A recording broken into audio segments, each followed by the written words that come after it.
አቅም አለው ብሎ የሚያስባቸው ሰዎች በተለይ በኢትዮጵያ አንድ እንግዳ ሆቴል ውስጥ ሊሆን ይችላል፣ ሬስቶራንት፣ የተለያየ ግብዣ ቦታ ላይ ሊሆን ይችላል። አቅም አለው፣ ገንዘብ አለው፣ ሀብታም ነው፣ ነገር ሊያደርግልኝ ይችላል ብሎ የሚያምኑትን ሰው ለዛ ሰው ስፔሻል የሆነ እንክብካቤ ያደርጉበታል። አይናቸው እሱ ላይ ይሆናል። በየጊዜ በየሰዓቱ ይመላለሳሉ እሱ ጋር ሌላው እስኪታዘባቸው ድረስ ማለት ነው። ተስተናጋጆች ጋር ያለ ዲስሪስፔክት አለ እና ባለሙያ መናቅ ወይም ሰዎች መናቅ፣ በተለይ ገንዘብ አለን የሚሉ ሰዎች ዲስሪስፔክት ማድረግ፣ ሰውየው ሲመጣ ማነው ሄጃ ተጨው ማን እንዲያርጉ መጣራት፣ በጣም አለመሰለጠን ማለት ነው። የሚከፈለኝ ብር እኮ ለዚህ ብር ብዬ ለምንድን ነው የምቆጠቆጠው? በቃ አበረሻሽቼ ታለው ስርቆቱም አለና ብዙ ጊዜ የሰው ሀቅ የሚወስዱ ሰዎች በህይወታቸው ላይ ለውጥ አያመጡ። ትንሽ ጊዜ ሊመቻቸው ይመስላል እንጂ ስርቆት የለመዱ ሰዎች፣ የሚያጭበረብሩ ሰዎች፣ የሰው ሀቅ የሚወስዱ ሰዎች ከእንግዳው የሚሆን ቀን ቆጥሮ ይከፈላቸዋል። በተቻለ መጠን በሀቅ መኖር ጥሩ ሰርቪስ መስጠት ማለት ለመለወጥ ዝግጅት ያስፈልጋል፣ ፍላጎት ያስፈልጋል እና አንድ ቀን ደግሞ በህይወታችን ላይ እድል ይመጣል። ስለዚህ ዝግጅት ሲደመር ፍላጎት እኩል ይሆናል እድል፣ አንድ ቀን ብር ደግሞ ውጤት ይመጣል ማለት ነው። ስለዚህ ሁሉ ጊዜ ለጥሩ ነገር መዘጋጀት፣ ጥሩ ነገሮች ማድረግ፣ ጥሩ ሰርቪስ መስጠት፣ ሰዎችን ማስደሰት፣ ጥሩ ፈገግታ መስጠት፣ ከዛ በኋላ ህይወታችን ይተርፋል። ሰላም ጤና ይስጥልኝ ክቡራት ወንድሞቼ እናቶቼ፣ በዓለም ዙሪያ ያላችሁ በሙሉ ባላችሁበት ሰላምታ ያደርሳችሁ። ሼፍ አንተነህ ድፋባቸው ነኝ። እንደተለመደው ዛሬ በአዲስ ቪዲዮ ወደ እናንተ መጥቻለሁ። ዛሬ እንግዲህ የማጠነጥነው ቪዲዮዬ በከስተመር ሰርቪስ ወይም ደግሞ ጋስትሮኖሚ ደግሞ ሆስፒታሊቲ ምንድናቸው፣ ልዩነታቸው ምንድን ነው፣ የጋስትሮኖሚ ወይም ደግሞ የእንግዳ አቀባበል፣ እንግዳ አያያዝ፣ የመስተንግዶ ሁኔታችን ምን ይመስላል የሚሉትን ነገሮች አንዳንድ ነጥቦችን አነሳለሁ። እንግዲህ ይህን ካለን አንድ መስተንግዶ የሚያስተናግድ ሰው ምን አይነት ነገሮችን መላበስ አለበት፣ ሙያው ምን ይጠይቃል፣ ሁኔታ ውስጥ እየሆነ ያለው ነገር እውነታው ምንድን ነው የሚሉትን ነገሮች ላንሳ። እንግዲህ እነዚህ ነገሮች በሀገር ውስጥም በውጭ ሀገርም ያሉትን ያካትታል። እንግዲህ አነሳለሁ በውጭ ሀገር የሚያዩዋቸውን ኢትዮጵያውያኖች፣ የኢትዮጵያን ከስተመር አገልግሎት የሚሰጡ ሰዎች ምን አይነት ነገር አላቸው የሚለውን በተለያየ ሀገር የቋኟቸውን ሰብሰብ አድርጌ ለማቅረብ ሞክራለሁኝ።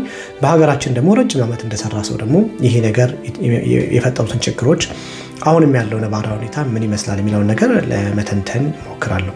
እንግዲህ ችግሮቹ ምንድን ናቸው፣ ጥሩ ጎኖች ውስጥ ምንድን ናቸው የሚለውን ነገር፣ ሙያ ውስጥ ምን ይጠይቃል የሚለው መጀመሪያ ሙያው ምን ይጠይቃል የሚለውን ነገር ነው እንግዲህ ማነሳው።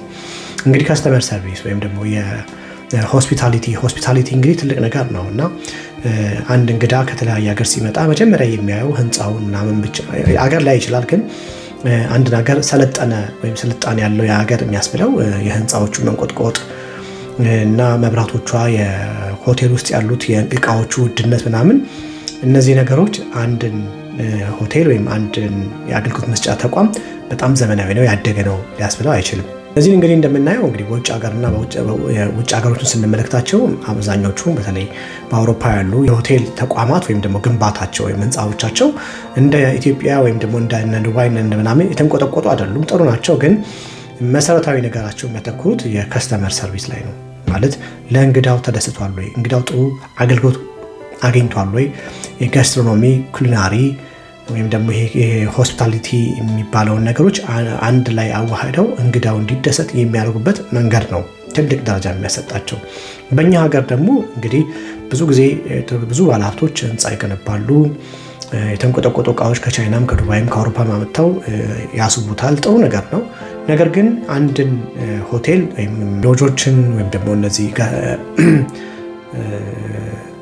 ሪዞርቶች፣ ሬስቶራንቶች፣ ሆቴሎች እና እነዚህ የመሳሰሉ ነገሮችን ህንፃዎችን በማንቆጥቆጥ ውድ እቃ በማስገባት ብቻ እንግዳው ይደሰታል ብለን ማመን የተሳሳተ ይመስለኛል። ምክንያቱም እንግዳው ብዙ ጊዜ የሚያየው ሰዎችን ነው የሚያየው። ከስተመር ሰርቪስ አገልግሎቱን፣ ፍጥነቱን፣ ፈገግታ፣ የሰዎች ፈገግታ፣ ክብር፣ ትህትና፣ ፍጥነት፣ እነዚህ ንጽህና እና ትብብር፣ መተባበር፣ እነዚህ አይነት ነገሮች፣ ሙያዊ ስራዎችን፣ እነዚህን ነገሮች እንግዳው ኖቲስ ያደርጋል። እንግዲህ እነዚህ ነገሮች አንድን እንግዳ ለማስተናገድ አንድ በቂ ባለሙያ እነዚህን 7 ወይም 6 ነገሮችን በብቃት ማከናወን ይኖርበታል ማለት ነው። እንግዲህ ፈገግታ ሲባል አያስከፍልም። እንግዲህ ፈገግታ የማያስከፍል ከሆነ በፈገግታ ጥሩ በሆነ ከውስጥ በሆነ ፈገግታ እንግዳውን መቀበል፣ ሰላምታ መስጠት በጣም አስፈላጊ ነገር ነው። እንግዳውም ያንን ወጽፋ ይሰጣችኋል ማለት ነው። በእርግጥ ፈገግታ ከውስጥ ይመጣል ሲባል ያንን ሁኔታችን ነው። አንዳንዶቻችን ቤታችን ተናደን እንመጣለን። ኑሮ አለ፣ ብዙ ነገሮች የሚያናዱን ነገር ሊመጣ ይችላል። ከእንግዳ ጋር ከአለቃ ጋር ለመግባባት፣ ከሰራተኛ ጋር ለመግባባት ብዙ ጫናዎች፣ የህይወት ጫናዎች ስራችን ላይ ግን ያ ነገር ተጽዕኖ ሊፈጥርብን አይገባም። ሁል ጊዜ ልብሳችንን ስንቀይር ያሁን ከቤታችን የመጣነው ችግር በሙሉ እዛ ጋር መውለቅ አለበት። ስራ ላይ ስንመጣ ሁሉን ነገር ረስተን ፎከስ ማድረግ ያለብን እንግዳችን ላይና እንግዳችን ላይ ብቻ ነው። ስራችን ላይና ስራችን ላይ ብቻ ነው። ምክንያቱም ስራውን ስናበላሸው ሌላ በህይወታችን ላይ ተጽዕኖ ነው የሚፈጥርብን። ሌላው ክብር መስጠት። እንግዲህ አንድ እንግዳ አንድ ቦታ ላይ ሄዶ ከአገልግሎት ከሚሰጥ ሰው የሚጠብቀው ክብር ነው። ክብር ለማን የምንሰጠው የሚለው ነገር ደግሞ ለሁሉም ነው። ብዙ ጊዜ የተለመደው ወይም የምናያቸው በተለይ ደግሞ በኢትዮጵያውያን ተቋማት ላይ በውጭ ሀገርም በሀገር ውስጥም እነዚህ ችግሮች በጣም አሉ። በምንድን ነው አቅም አለው ብሎ የሚያስቧቸውን ሰዎች በተለይ በኢትዮጵያም አንድ እንግዳ በሆቴል ውስጥ ሊሆን ይችላል፣ ሬስቶራንት፣ የተለያየ ግብዣ ቦታ ላይ ሊሆን ይችላል። አቅም አለው፣ ገንዘብ አለው፣ ሀብታም ነው፣ የሆነ ነገር ሊያደርግልኝ ይችላል ብሎ የሚያምኑትን ሰው ለዛ ሰው ስፔሻል የሆነ እንክብካቤ ያደርጉለታል። አይናቸው እሱ ላይ ይሆናል። በየጊዜ በየሰዓቱ ይመላለሳሉ እሱ ጋር ሌላው እስኪታዘባቸው ድረስ ማለት ነው። እና በዛ አካባቢ ላይ እንግዲህ ሁሉም ሊስተናገድ የመጣው የሚከፍሉት ሁሉም ተመሳሳይ ገንዘብ ነው። ያኛው የሚከፍለው ምግቡ 3 ብር ከሆነ ያኛው የሚከፍለው 3 ብር ነው። ተመሳሳይ ነገር ነው። ግን ይሄኛው የሚሰጠው ተጨማሪ ነገር ስላለ ለዛ ሲባል ብቻ ሌሎቹን በመዘንጋት ያኛው ላይ ፎከስ ማድረግ ይሄ በጣም ፍትሃዊ ያልሆነ መስተንግዶ ይባላል ማለት ነው። ዞሮ ዞሮ ተጽዕኖ የሚፈጥረው ራሱ እንግዳው ላይ ነው፣ ተስተናጋጁ ላይ ነው። ምክንያቱም ይሄ እንግዳ የሁሌ እንግዳ ላይሆን ይችላል። የሆነ ጊዜ መጥቶ የሚሄድ ሊሆን ይችላል። አንዳንዴ በቃ እያለ የሚሆን ይችላል። ግን ሁሌ የሚመጡ እንግዶችን እነሱን በመዘንጋት ወይም ደግሞ የሚገባቸውን ክብር ባለመስጠት ሌላው ላይ ሚዛን የሳተ አገልግሎት መስጠት አግባብ አይደለም የሚል ትምህርትም አለ። እውነቱም ይሄ ነው ነገሩ እና አንዳንድ ሰዎች በዚህ ነገር ላይ ብዙ የሚሉት ነገር አለ። አታየኝም እንዴ ታሽቋል፣ በጣም አለ አግባብ ያልሆኑ ቃላቶችን ከእንግዳውም ትሰማላችሁ። ይህንን በኋላ መጣበታለሁ። ሌላው ትህትና ነው። ትህትና ማለት በባርነት መንፈስ አይደለም። ትህትና እንግዳን በትህትና ማነጋገር ማለት በጥሩ ቃላት መነጥ ማለት ነው።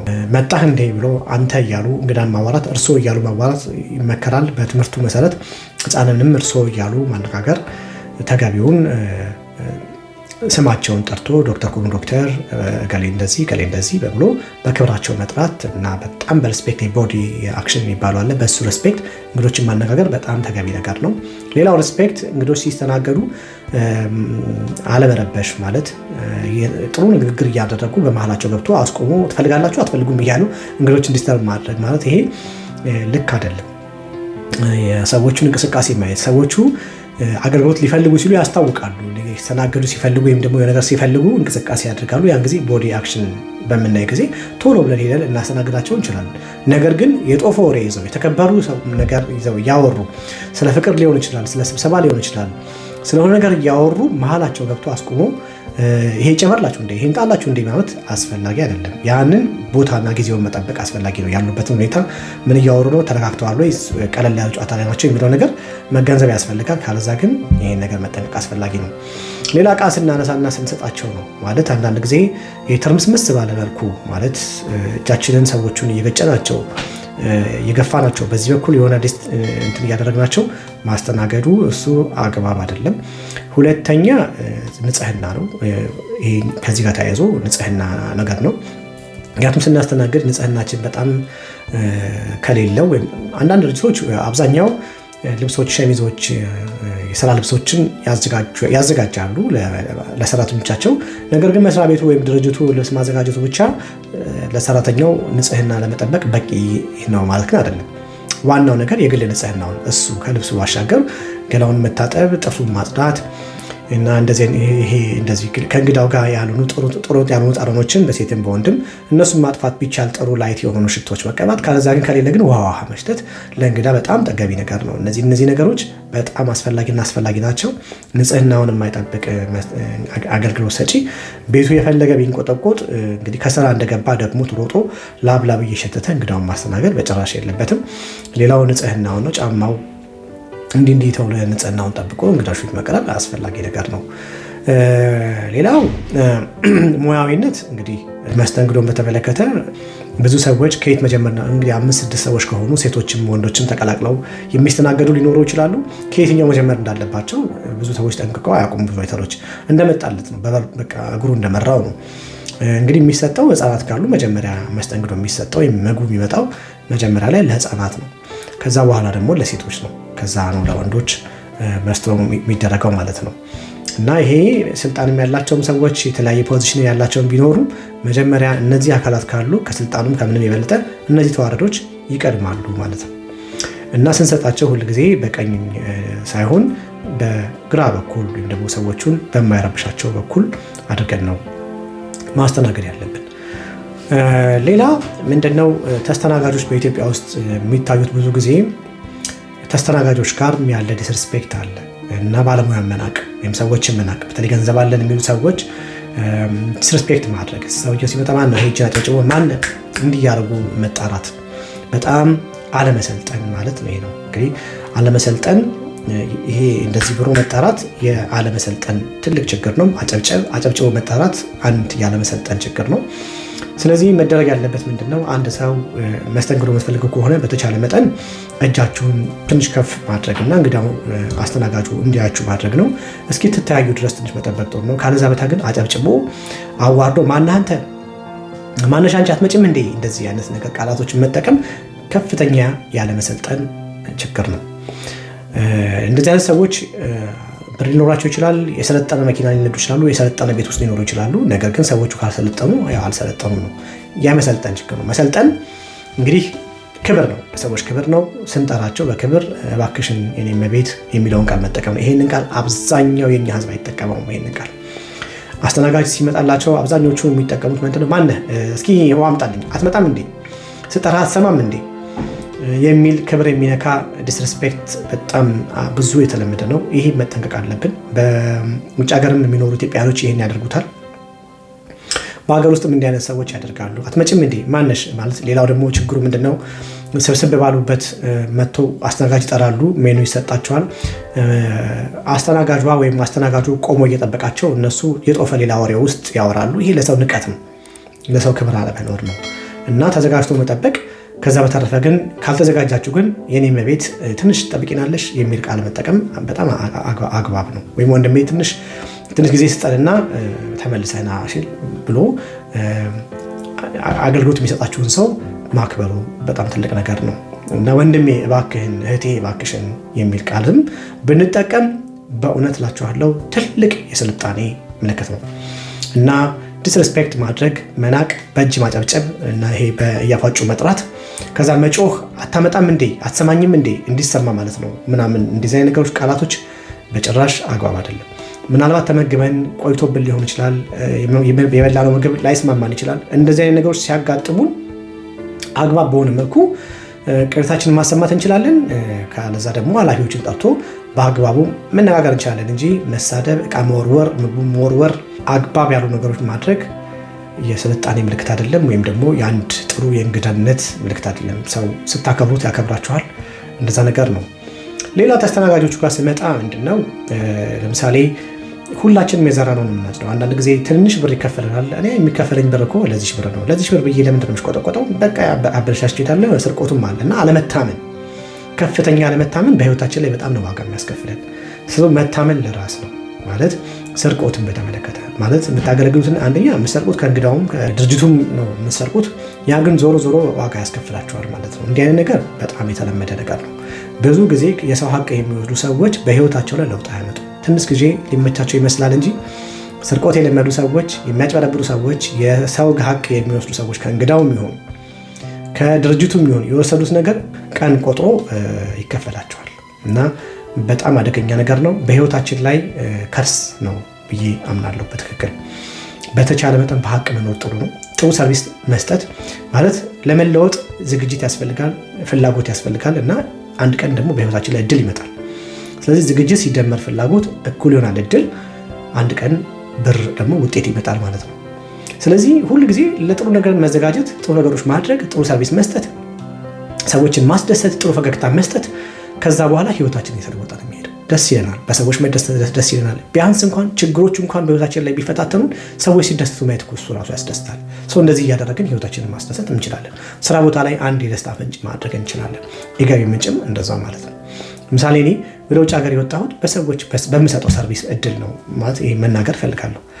ምሳሌ እኔ የምሰራባቸው ሆቴሎች በኢትዮጵያ ውስጥ የተለያዩ ቱሪስቶች በዛ ይመጡ ነበረ። ለሁሉም አበሻውም ለሁሉም ፈገግታዬን እሰጣለሁ፣ ደስታዬን እሰጣለሁ። እንግዲህ አም ሼፍ ግን ቡፌ ሳሰራ ግን በፈገግታ በየቴብላቸው ላይ እየጠየኳቸው እያብራራሁላቸው ቋንቋቸውን ለመልመድ እየሞከርኩኝ ነበር የማደርገው እና ለምሳሌ ስፔኖች ሲመጡ በትክክል ስፔንኛ ቋንቋ ተለማምጄ የምግባቸውን በስፓኒሽ ቋንቋ አብራራላቸው ነበር እና እነሱ ያስደስታቸው ነበር።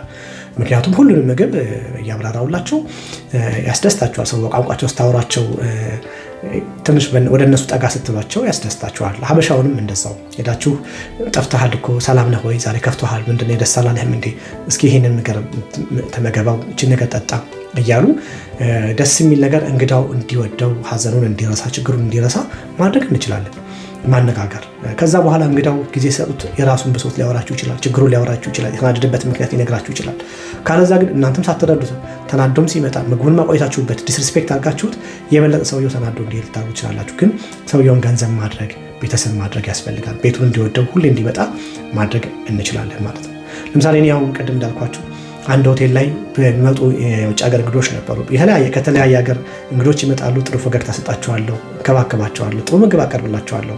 በግሩፕ መጥተው ትንሽ ሆቴሉ ላይ ቆይተው ሲሄዱ ደግሞ የዌልካም የጉድባይ የሆነ የመሸኛ ፕሮግራም የኢትዮጵያ ኮፊ ሴሬሞኒ አድርገን ዳቦ ጋግረን በቡፌ ሰርተን ፍሪ ማለት ነው ከማናጀሮች ጋር እጅና ጓንት ሆነን ሰርተን እንግዶቻችን እናስደስታቸዋለን እና እንግዶች ደግሞ በእኔም ደስታ ነበራቸው። ብዙ ጊዜ ስጦታ ያመጡልኛል፣ መጽሐፎች ያመጡልኛል፣ ካሜራዎች ያመጡልኝ ነበረ።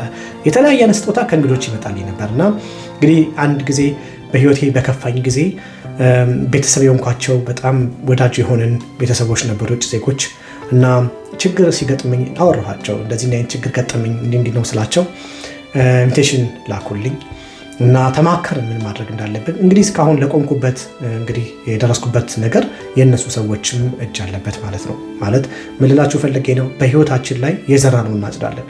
የሆነ ጥሩ ነገር ስንዘራ የሆነ ሰዓት ላይ ይከፈለናል እና መስተንግዶ ስንሰጥ ለሰዎች ክብር ሳንነካ ሳናዳላ ሙያዊ በሆነ በሰለጠነ መልኩ ብናስተናግድ እና ብንሰራ ሁላችንም የዘራነውን ማጨዳችን የማይቀር ነገር ነው። እንግዲህ በአሰሪዎችም እንግዲህ ወደፊት የተለያየ ቪዲዮዎች ላይ በተለይ ጋስትሮኖሚ፣ ኩሊናሪ እና ሆስፒታሊቲ እነዚህ ትልልቅ ግዙፍ የሆኑ አጀንዳዎች ናቸው። እነዚህ ላይ በተለያየ መልኩ መጥቼ ወደ እናንተ ለማቅረብ እሞክራለሁ። ለዛሬ ግን ይሄንን ቪዲዮ እንደወደዳችሁ ተስፋ አደርጋለሁ። ሁላችንም መስተንግዶ ላይ ተጠንቅቀን ተከባብረን አገልግሎት የምንሰጥ ሰዎችን ሳናናደድ እየሄዱ ማውራት፣ ለምሳሌ ሲጠሩ ሳይሰሙ ዲስሪስፔክት ማድረግ፣ ሄዶ ማለፍ እና እነዚህ አይነት ብቃት ማነሶች በተደጋጋሚ በእኛ ሀገር ላይ አሉ። በውጭ ሀገርም ላይ ደግሞ ሳላነሳ ያለፍኩት አንድ ነገር አለ። በውጭ ሀገር ላይ በተለያየ ሀገር ላይ የኢትዮጵያ አምባሳደር የሆኑ ለምሳሌ እነዚህ ሬስቶራንቶች አምባሳደሮች ናቸው። ለምሳሌ ምክንያቱም የውጭ ሀገር ዜጎች እነሱ ጋር ይመጣሉ። ሞር ፎከስ የሚያደርጉት ብዙዎቹ የኢትዮጵያን ባህል ምግብ ቤቶች ነጮቹ ላይ ነው እና የዛ ሀገር ሰዎች ላይ ብዙ ጊዜ አያዩዋቸውም፣ ባላንስ አያደርጉ። ምክንያቱም ዩሮ ገንዘቡ የሚገኘው ብዙ ከነጮቹ ነው። ሀበሻው ደግሞ ብዙ ጊዜ የሚሄደው ሊጫወት ሰው ፈልጎ ስትረስ ይዞት ምናምን ነው የሚሄደው ሀበሻ ቤት። ስለዚህ እነሱን ኢግኖር ያደርጓቸዋል እና ባላንስ አያደርጓቸውም። እነዚህ ነገሮች ያሉ እነዚህ ላይ በሰፊው ወደፊት እሰራበታለሁ። ነገር ግን ዛሬ በቀላሉ ይህንን የሚመስል ቪዲዮ ወደ እናንተ ይዤ መጥቻለሁኝ። በቀጣይ እንግዲህ በጥሩ ቪዲዮዎች ወደ እናንተ እንገናኛለን። በቀጣይ እስከምንገናኝ ሰላም ሁኑልኝ። እግዚአብሔር ከእናንተ ጋር ይሁን። ቻው።